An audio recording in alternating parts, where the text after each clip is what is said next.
My name is Jane Sassaman, and I'm here at the International Quilt Festival in Houston, and standing in front of my quilt called Illinois Album. I called it Illinois Album because Baltimore gets all the attention, so I thought Illinois needed a little attention too. And this quilt is about all the things that we have in our yard on our property in Illinois. All of my designs have always been nature inspired, and my quilts definitely are inspired by nature. Everybody who looks at this quilt thinks the salamander is a gecko or something else, but it is a salamander. We don't see them very often, but we do see them occasionally, especially if you stir up the ashes of a fire. That's where they like to hide. So these are all things that I can see when I walk out the door in my yard. And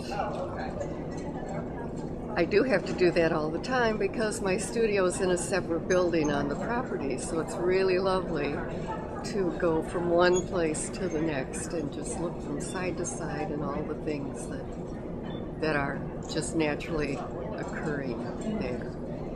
And even on my fabric that I designed for Free Spirit, the motifs are very much the same. When I find a motif that speaks my language, it becomes one of my symbols, and I'll use it again and again and again. So you'll see dandelions and spirals and some other motifs all the time in my work because they become part of my language. I think a lot of people think I own the spiral, but I don't. It's just, to me, the most energetic shape. If you think about it, it's self-perpetuating. It never stops.